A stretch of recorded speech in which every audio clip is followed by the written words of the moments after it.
오늘 하나님의 말씀은 시편 145편 1절에서 4절 그리고 14절에서 21절까지입니다. 구약 성경 907페이지입니다. 우리 중고등부 학생들도 우리 예배 참석했으니까 우리 같이 읽읍시다. 우리 한 절씩 교독합시다. 오늘은 제가 여러분들에게 먼저 읽을 수 있는 특권을 드리겠습니다. 우리 1절 읽으세요. 1절 시작.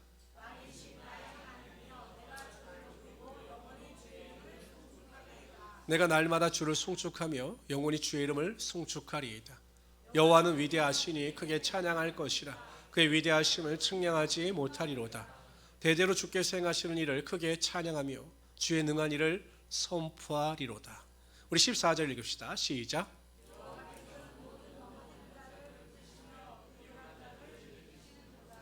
모든 사람의 눈이 주를 앙망하오니 주는 때를 따라 그들에게 먹을 것을 주시며 여호와께서는 그 모든 행위에 의로우시며 그 모든 일에 은혜로우시는도다. 여호와께서는 자기에게 간구하시는 모든 자 곧 진실하게 간구하는 모든 자에게 가까이 하시는도다. 그는 자기를 경외하는 자들의 소원을 이루시며 또 그들의 부르짖음을 들으사 구원하시리로다.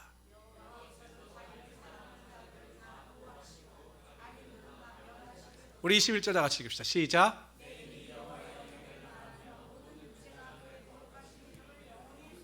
아멘. 저는 오늘 이것들이 말씀을 가지고 왕이신 나의 하나님 이와 같은 제목으로 하나님의 말씀을 증거하도록 하겠습니다.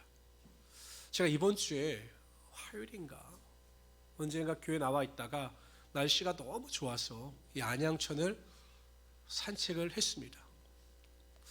그래서 월요일인 것 같네요. 하나님 이번 주에도 제가 전할 말씀을 주십시오 라고 기도하면서 이렇게 산책을 하는데 하나님께서 다윗이라고 하는 인물을 다시 한번 묵상하게 하셨습니다. 워낙 다윗은 우리에게 익숙하고 우리에게 친숙한 인물인지라 평상시에 제가 그렇게 묵상을 하지 않았는데 그 다윗이라고 하는 인물에 대해서 다시 한번 묵상케 하셨습니다.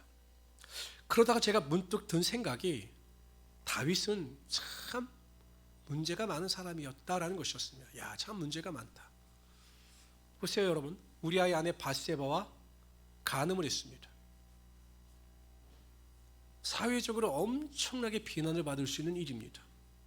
두 번째, 밧세바가 자신의 아이를 임신했다는 소식을 듣고 여의치 않자 요압에게 명하여 전쟁에서 우리아를 전사하게 만들었습니다.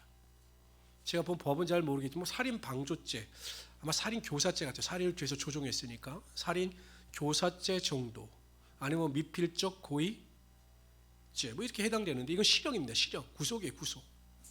오랜 형량을 받을 수 있는 중학범죄입니다. 나발이라고 하는 사람이 있었는데 굉장히 거부였어요. 그런데 이 다윗이 그 나발의 가축과 종들을 보호해 줍니다. 그래서 이 나발이 양털을 깎는 축제의 날에 다윗이 소년들을 보내서 자신들에게 도움을 줄 것을 요청합니다. 그랬더니 나발이 오히려 보낸 소년들을 조롱합니다. 다윗이 누구냐? 난 모른다. 이러면서 그들을 조롱하여 보냅니다. 이에 다윗이 화가 났습니다. 그래서 어떻게 하느냐? 자신이 데리고 있던 종들을 데리고 부하들을 데리고 와서 그 나발의 남성들을 다 죽이겠다. 이렇게 혈기를 부립니다. 그러니까 엄청 다혈질적인 사람입니다. 더군다나 여러분 어떻습니까? 다윗은 아내가 여러 명이었습니다. 하나님께서 정하신 가정의 법도는 일부 일처입니다. 그런데 다윗은 엄청난 많은 첩을 거닐었습니다. 여러분 생각해 보세요. 여러분 냉정하게 생각해 보시고 대답을 잘 하시기 바랍니다. 제가 이 정도 죄를 범했더라면 제가 여기서 목회자로서 설교를 한다. 여러분들 어떻게 하시겠습니까? 그냥 설교를 듣고 목사님으로 인정하시겠습니까? 아니면 목사님은 목사의 자격이 없으니까 끌어내리겠습니까? 끌어내려요? 나 관둬야 될 것 같은데. 당연하죠. 끌어내려야 되는 게 맞아요. 사회적으로, 아니 교회에서뿐만 아니라 저는 저라고 그러니까 좀 그런데 그 정도 죄를 범하면 사회에서 어떻게 살아갈 수가 없지요. 근데 여러분 이상하죠? 그렇게 큰 죄를 범했음에도 불구하고 하나님은 다윗을 용서하셔요. 그를 용서하실 뿐만 아니라 이새의 아들 다윗을 만나니 내 마음에 합한 자라고 다윗을 칭찬하십니다. 왜 그러셨을까요? 그렇게 많은 허물과 죄가 있음에도 불구하고 왜 하나님은 다윗을 용서하시고 그를 만날 때마다 마음이 합한 자라고 인정하시며 그의 삶을 축복하셨을까요? 그에게는 하나님을 감동시킬 수 있는 믿음이 있었던 것입니다. 많은 결점과 약점이 있었지만 하나님을 감동시킬 수 있는 온전한 믿음이 있었고 그 믿음을 통해서 하나님의 기쁨과 영광이 될 수가 있었던 것입니다.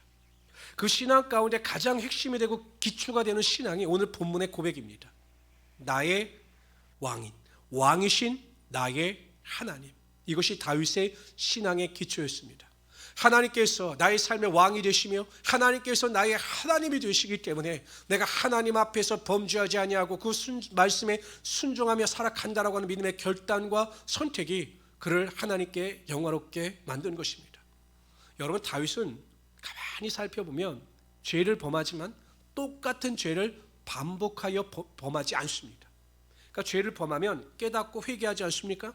그러면 그 죄를 다시 범하지 않아요. 그런데 우리의 문제는 무엇입니까?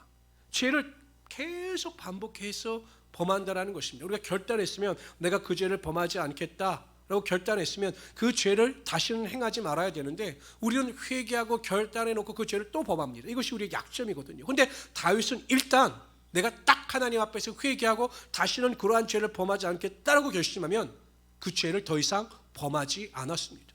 그래서 하나님께서 그를 귀여기며 마음에 합한 자라고 인정하여 주셨던 것입니다.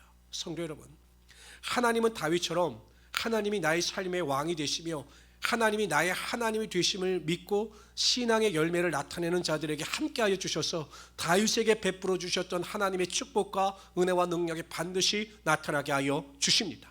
그래서 우리가 올바른 믿음을 가지고 살아가야 하는 것입니다. 그래서 저는 오늘 시간 하나님께서 하나님은 나의 왕이 되시며 나의 하나님이 되십니다 라고 고백하는 자들의 삶에 어떠한 은혜와 능력을 베풀어 주시는가에 대하여 살펴보라 함께 은혜를 나누고자 합니다. 첫 번째로 하나님을 나의 왕으로 나의 하나님으로 인정하고 환영하며 모시며 살아가는 자의 삶에는 하나님께서 넘어질 때 일으켜 세우시며 비굴할 때 반드시 일으켜 세워 주십니다. 우리 145편 14절 다 같이 한번 크게 읽읍시다. 시작.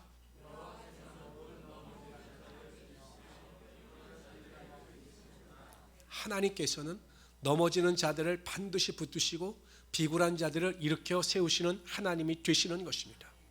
여러분 어떻습니까? 여러분 신앙생활하면서 넘어지지 아니하고 항상 신앙이 좋습니까? 항상 기뻐하고 쉬지 않고 기도하고 범사에 감사하십니까? 원망과 불평하지 않으십니까? 그런 분들만 한번 손들어 주시길 바랍니다. 없어요. 여러분 우리가 예수를 믿는다라고 하지만 문제 앞에서 원망하고 낙심하고 절망하고 탄식합니다. 하나님 앞에 또한 우리가 입술로 범죄할 때도 있어요. 너무 힘이 드니까 넘어지는 것입니다. 여러분 대표적인 인물이 엘리사 아닙니까? 엘리사가 하나님의 얼마나 큰 능력을 맛봤습니까? 하나님께서 불로 그의 제단 앞에 응답하여 주심으로 바알 선지자 450명을 기손 시냇가에서 다 죽였습니다.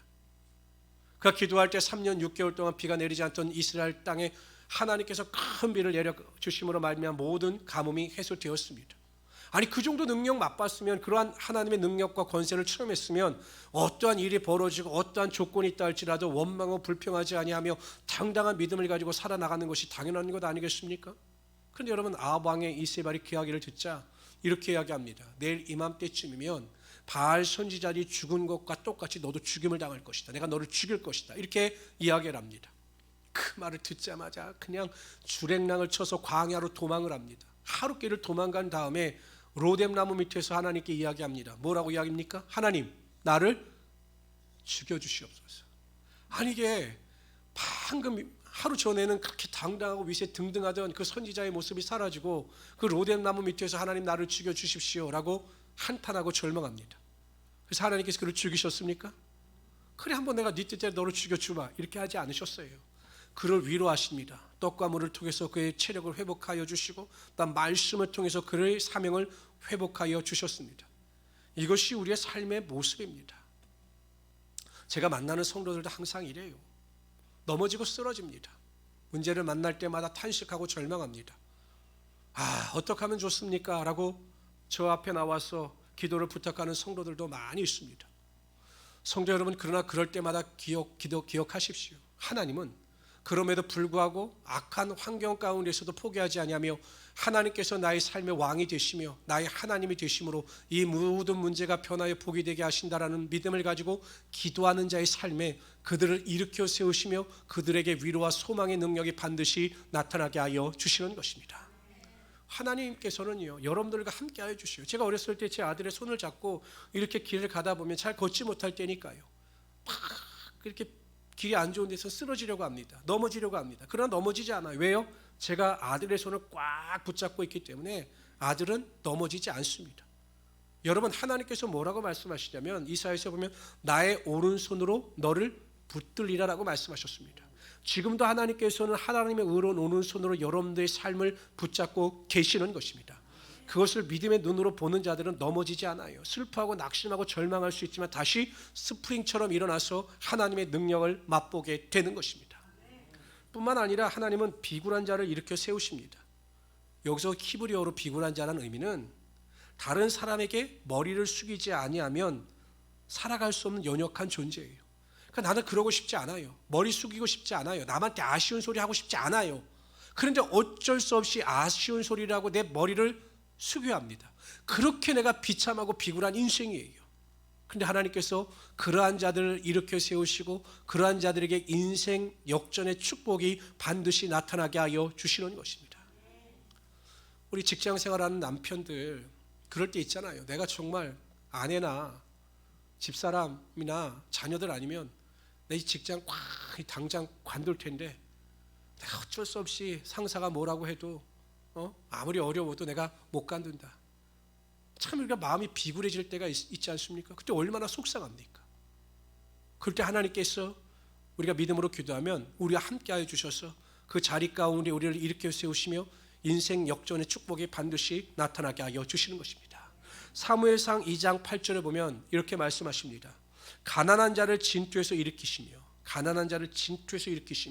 빈궁한 자를 거름더미에서 올리사 귀족들과 함께 하시며 영광의 자리를 차지하게 하시는도다. 땅의 기둥들은 여호와의 것이라. 여호와께서 세계를 그것들 위해 세우셨도다. 하나님께서 반드시 우리를 일으켜 세우시며 하나님께서 우리의 인생 역전의 축복이 나타나게 하여 주실 것입니다. 제가 가끔은 우리 30대 40대 우리 안수 집사님들이나 우리 집사님들의 이렇게 삶의 환경을 보면 참 대단하다는 생각이 듭니다. 요즘에는 엄마 아빠 찬스가 없으면 우리가 인생을 참 살아가기가 쉽지 않아요. 생각해 보세요. 우리가 신혼생활 시작하고 새로 시작할 때 부모가 전셋집을 얻어주고 집을 얻어주는 사람과 자신이 빚을 내서 전셋집을 얻어서 시작하는 사람은 이 출발점부터 다르기 때문에 이 인생이 계속 이렇게 간다는 거예요. 제가 신문의 통계를 보니까. 그런데 우리 집사님들, 우리 안수 집사님들 가정을 보면 부모 찬스 얻은 사람들이 거의 없어요. 스스로 자기 스스로 노력하고 결단해서 집도 사고 경제적인 문제도 해결합니다. 제가 아침마다 기도할 때 우리 그래서 젊은 부부들을 생각하면 마음이 저려요. 얼마나 힘들었을까, 얼마나 어려웠을까라고 제가 마음이 저립니다. 좀 더 했으면 좀 더 축복을 받았을 텐데 하는 생각이 들어요. 그런데 여러분 기억하세요. 누가 계십니까? 하나님이 계셔요. 하나님은 비굴한 자, 연약한 자, 부족한 자를 일으켜 세우셔서 하나님 지혜롭고 능력 있는 자들을 반드시 부끄럽게 하시는 하나님이 되시는 것입니다. 그리고 하나님께서 여러분들의 위로자가 되어 주실 것입니다. 두 번째로 하나님께서는 하나님을 왕이신 나의 하나님으로 인정하며 살아가는 자들에게 일용할 양식을 채워 주십니다. 다 같이 읽어봅시다. 시작. 모든 사람의 눈이 주를 앙망하오니 그들에게 먹을 것을 주실 것이다. 하나님께서는 또한 성경 말씀을 통해서 돈을 사랑하지 말라 이렇게 말씀하셨지만 돈을 이용하지 말라라는 말씀을 하시지는 않으셨어요. 이스라엘 백성들이 출애굽하여 광야 생활 가운데 하나님께서 매일 만나를 통해서 그들을 먹이시고요, 또한 여러 가지 옷과 신발을 통해서 그들을 입히셨습니다. 그러나 이 시대를 살아가고 있는 우리들에게는 물질이 필요하죠. 물질이 정말로 필요합니다. 그런데 문제는 이 물질과 신앙의 관계를 어떻게 정립하느냐가 굉장히 중요합니다. 그러니까 우리가 물질이 필요합니다. 그래서 물질을 얻기 위해서 노력해야 합니다. 그런데 이 물질과 신앙의 관계를 어떻게 정립시켜 나가느냐, 어떤 원칙을 가지고 살아가느냐가 하나님께서 부어주시는 일용할 양식의 축복을 결정한다는 것입니다. 마태복음 읽어봅시다. 시작. 오늘 있다가 내일 아궁이에 던져지는 들풀도 하나님이 이렇게 입히시거든 하물며 너희일까 보냐. 믿음이 적은 자들아, 그러므로 염려하여 이르기를 무엇을 먹을까, 무엇을 마실까, 무엇을 입을까 하지 말라. 이는 다 이방인들이 구하는 것이라. 너희 하늘 아버지께서 이 모든 것이 너에게 있어야 할 줄을 아시느니라. 33절 크게 읽읍시다. 시작.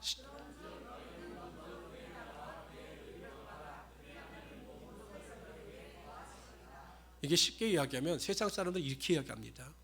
부자는 돈을 쫓아가지 아니하고 돈이 부자를 쫓아온다라는 말을 해요.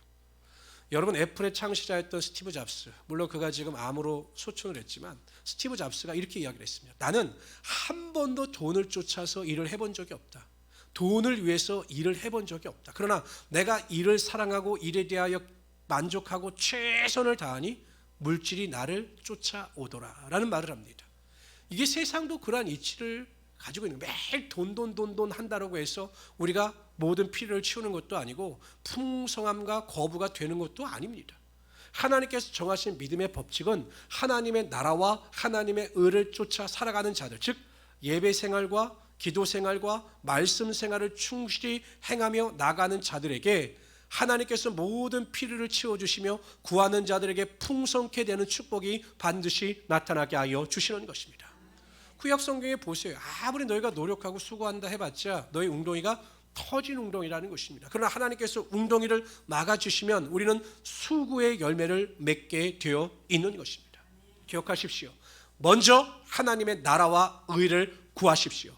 예배를 세우고 말씀을 세우고 기도를 세우시기를 바랍니다. 그런데 이것으로 끝이냐? 아니에요. 예수 믿는 성도들은 이것으로 끝을 맺으니까 성경이 말씀하시는 복을 누리지 못하는 것입니다. 이러한 원칙 가운데 세상에 나가서 성실하고 부지런하게 최선을 다해야 합니다. 모든 일을 주께 하듯 해야 합니다.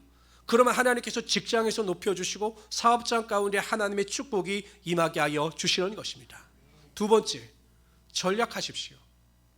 여러분 한번 생각해 보세요. 저도 가끔 생각해 보면 우리는 나에게 그렇게 필요하지 않은 것들을 너무 많이 살 때가 있어요. 있어요, 없어요? 저도 가끔은 우리 아내의 틈에서 벗어나고 싶을 때가 있어요. 그래서 내가 입고 싶은 옷을 몰래 시킵니다. 그래서 몰래 집에 와요. 그럼 사서 제가 만족할까요? 후회합니다. 아내한테 물어보고 살 걸. 입어보면 맞지도 않고 그런 옷을 사는 거예요. 그렇고도 쓸모가 없는 거죠. 그렇게 우리가 전략하지 못하고 살 때가 굉장히 많아요. 요즘엔 미니멀 삶이라고 해서 필요 없는 것을 다 없애면서 살지 않습니까? 다 집안을 돌아보면 필요 없는 것, 사지 말아야 될 것이 너무 많은 거죠. 그러니까 우리가 전략하면 되는 겁니다. 예수 믿는 성도들은 자족하면 전략할 수가 있는 거예요. 비교하기 때문에 불행한 거지, 내 스스로 내 삶에 만족하고 내가 가지고 있는 것으로 만족하면 어떤 옷을 입든 어떤 가방을 매든 어떻게 살아가든 불행하지 않은 거예요. 자족하며 기뻐하면서 살아갈 수 있게 되는 것입니다. 그럴 때 여러분 전략할 때 모아지는 거죠. 사고 싶은 거 다 사고 먹고 싶은 거 다 먹는데 하나님 왜 나에게 축복해 주시지 않으세요? 이런 것은 어불성설입니다. 세 번째는요, 물질을 잘 관리할 수 있는 지혜를 구하십시오. 저는 목사님들도 만나고 보면 자꾸 믿음으로 성전을 짓는다고 하는데 그건 믿음이 아니에요. 만용입니다. 성경에도 보면 건물을 지을 때 비용을 계산하라고 나와요. 전쟁에 나갈 때도 과연 내가 그 싸움에서 이길 수 있을지 없을지 계산해보고 싸움에 나가라고 이야기를 합니다. 근데 목사님은 그냥 믿음으로 성전을 막 지어요. 빚 때문에 허덕이죠. 그래서 교회가 넘어가죠. 그건 믿음이 아닙니다. 물질을 잘 관리할 수 있고 선용할 수 있는 지혜를 하나님께서 주셔야 하는 것입니다. 이 물질을 어디에 어떻게 사용하고 어떻게 이용할 것인가, 어떻게 잘 투자할 것인가, 이런 것을 하나님께서 지혜를 주셔야 그 지혜를 통해서 우리가 물질을 잘 관리할 수가 있는 것입니다. 그냥 믿습니다. 제가 그랬습니다. 우리 목사님 한 분이 제가 개척을 했는데 이런 말씀을 하셔요. 임 목사, 그 나이에 내가 이야기하는 건 미안하지만 노후는 준비됐어? 이렇게 말씀하시더라고요. 노후는 준비하고 있어. 무슨 노후를 준비합니까? 제가 월세 걱정하고 있는데.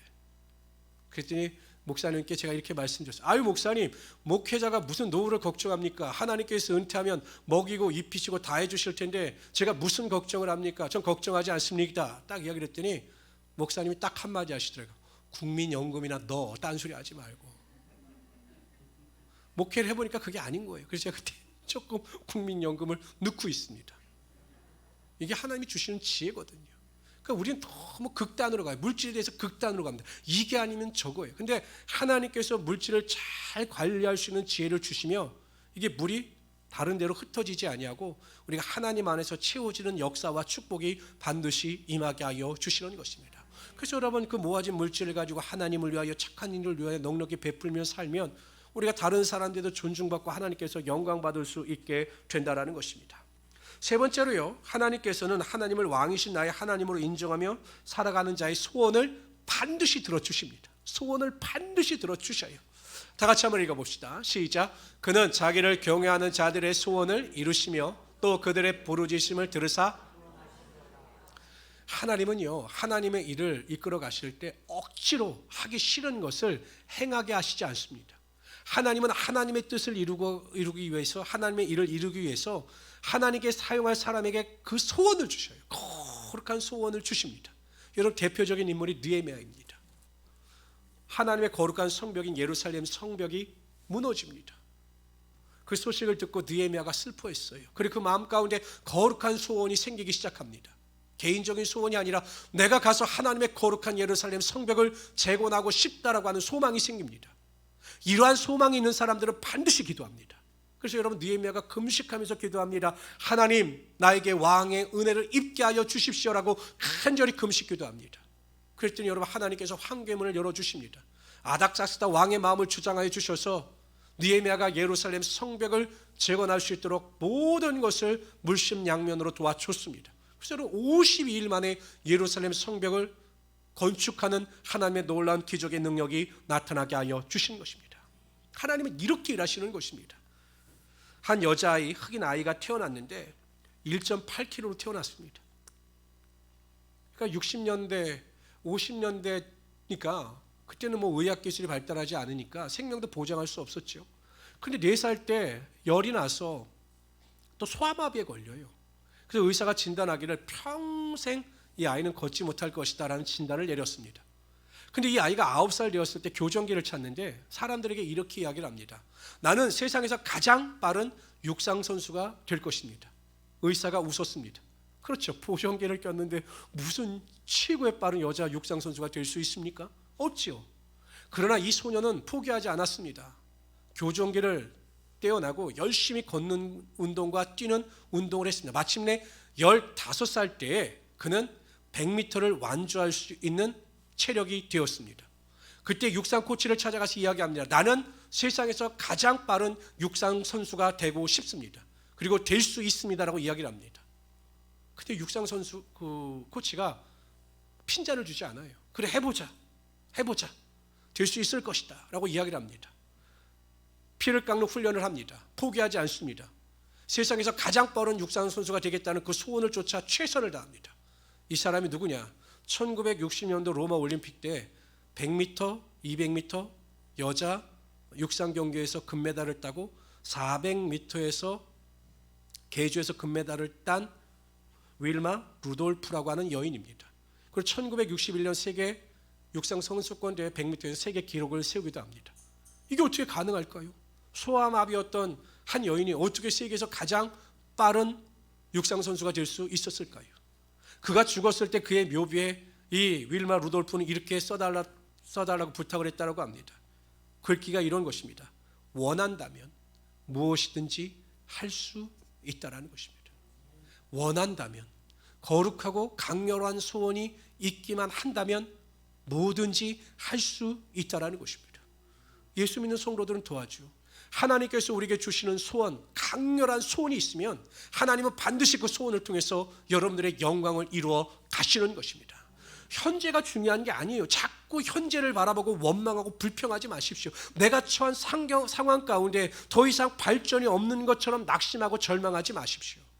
하나님께서 여러분들에게 주신 지금의 소원이 있다면 그 소원이 이루어질 것을 믿고 의심하지 아니하고 강렬하게 밀고 나가게 되면 그 소원을 통해서 하나님의 영광이 나타나게 하여 주실 것입니다. 우리 다양한 소원이 있지 않습니까? 직장에 대한 소원이 있습니다. 하나님, 내 직장에서 내가 하나님의 영광을 드러내게 하여 주시고 직장 생활이 즐겁게 하시며 행복하게 하여 주시고 내 직장 생활 가운데 하나님의 능력을 맛보게 하여 주십시오 라고 기도하고 소망을 가지게 되면 그 소원을 쫓아 하나님께서 그 직장의 복을 반드시 허락하여 주시는 것입니다. 가정도 마찬가지입니다. 하나님, 내 자녀들에게 지혜의 복을 주시고 건강의 능력을 아버지 함께 하시고 남편과 아내에게 믿음의 복을 허락하여 주셔서 우리 가정에 하나님의 본이 되게 하여 주시고 오늘은 어제보다 내일은 오늘보다 더 나은 가정이 되게 하시고 물질의 복을 받는 가정이 되게 하여 주십시오라고 소원을 가지고 기도하면 하나님께서 그러한 가정을 만들어 주시는 것입니다. 저는 우리 성도님들이 꿈이 없는 그러한 성도가 아니라 매일 꿈을 꾸는 자들이 되시기를 바랍니다. 우리 중고등부 친구들도 마찬가지예요. 꿈을 가지십시오. 그냥 게임에 미쳐가지고 그냥 게임에 그냥 살아가는 자들 되지 말고, 요즘에 우리 중고등부 학생들한테 물어봤대요. 너는 이 다음에 커서 뭐가 되고 싶니? 압도적인 1위가 연예인 다음에 PC방 사장이래요. 매일 게임하고 싶으니까. 그게 무슨 소원입니까? 하나님은 우리를 그렇게 보잘것없는 인생으로 만들지 않으셨어요. 하나님께서 우리를 사용하시면 우리는 세상을 움직일 수 있는 믿음의 능력자들이 될 수가 있는 것입니다. 우리의 소원을 쫓아서 가정을 흔들고 직장을 흔들고 세계를 흔들고 학교를 흔들 수 있는 믿음의 권속자들이 될 수가 있는 것이에요. 우리 중고등부 학생들 꿈을 가지십시오. 나는 못해요 목사님, 공부도 못하고 지혜도. 아니에요. 하나님, 못하는 게 아니라 안 하는 거예요. 하나님을 믿는 사람들은 못할 일이 없어요. 안 하는 거지. 그런 꿈을 가지고 소원을 가지고 승리하시는 우리 귀한 성도들과 우리 친구들이 되시기를 주님의 이름으로 축원합니다. 네 번째로, 하나님께서는 하나님을 왕이신 나의 하나님으로 인정하며 살아가는 자들 기도 가운데 반드시 응답하여 주시고 그들과 가까이 하여 주시는 하나님이 되시는 것입니다. 다 같이 한번 읽어봅시다. 시작.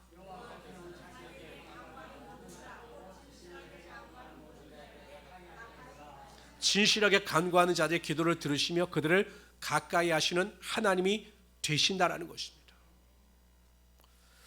우리가 기도를 분리할 때 구하는 기도가 있고 듣는 기도가 있어요. 우리는 구하는 기도는 잘합니다. 하나님 주세요라고 하는 기도가 구하는 기도예요. 건강 주세요, 물질의 복을 주세요, 장막의 복을 주세요, 자녀의 복을 주세요, 문제 해결의 복을 주세요.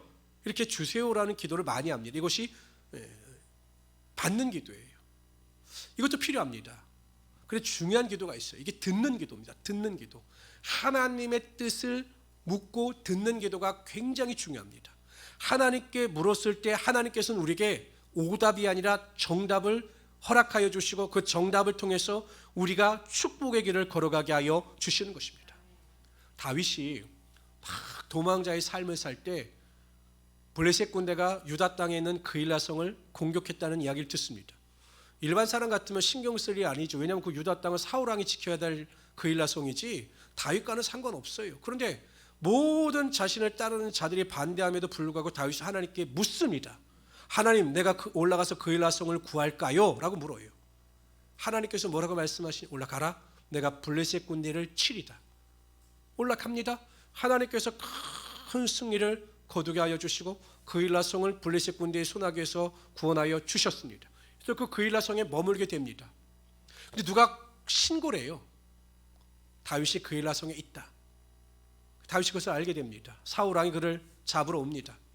하나님, 제가 그일라성에 있을 때 그일라 백성들이 저를 넘겨주겠습니까? 사울의 손에 넘겨주겠습니까? 넘겨주지 않겠습니까? 라고 또 묻습니다. 하나님이 응답하셔요. 너를 사울 왕에게 넘겨줄 것이다. 분명히 알려주셨죠.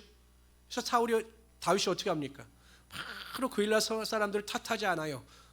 도망가고 물러가는 것이 하나님의 뜻인 것을 알았기 때문에 그는 그일라성에서 떠나서 피할 곳으로 떠나갑니다. 그랬죠. 하나님께서 안전하게 보호하여 주시는 것입니다. 다윗이 하나님의 뜻을 묻고 왕이신 하나님 앞에 기도하셨을 때 하나님께서 그를 가까이 하시며 그의 보호자가 되어주시고 은혜와 능력으로 붙잡아 주셨던 것입니다. 저는 이렇게 볼 때 제일 못 견디는 게 법을 어기는 사람이에요. 법을 어기는 사람.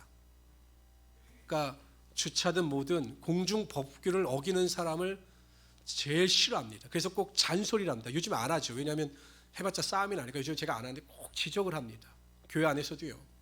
제가 제일 못 견디는 것은 뭐 저한테 하는 것은 제가 견딜 수 있지만 다른 사람에게 무례하게 하는 행동을 제가 못 견뎌요. 다른 사람에게 무례하게 하는 것, 막 다른 사람을 무시하는 것, 막 다른 사람에게 대해서 정죄하는 것을 제가 굉장히 싫어합니다. 그럴 때마다 제 마음속에 그런 마음이 들어요. 교회를 그렇게 어렵게 하는 사람과 또 내 목회 방침과 맞지 않는 사람을 내가 끝까지 품고 갈 필요가 있을까라는 생각이 듭니다. 그럴 때마다 저는 몇 번씩이나 그 성도를 불러서 우리 교회 맞지 않으니까 그냥 교회를 떠나가십시오 라고 말하려고 결심했던 적이 한두 번이 아니에요. 그러나 여러분, 솔직히 여러분들은 하나님의 양이지 제 양은 아니거든요. 하나님이 어떻게 하실까를 여쭤야 되죠. 그럼 제가 하나님께 여쭙니다. 하나님 어떻게 할까요? 말을 해서 우리 교회를 떠나가게 하는 것이 하나님께서 원하시는 것입니까? 아니면 그대로 있는 것이 하나님의 뜻입니까? 어떻게 할까요? 라고 제가 물으면 하나님께서 바로 응답해 주셔요. 누구를 통해서요? 권사님들을 통해서. 권사님들이요, 어떻게 들으셨는지 꼭 저에게 돌아가시면서 권사님들이 이런 말씀하십니다.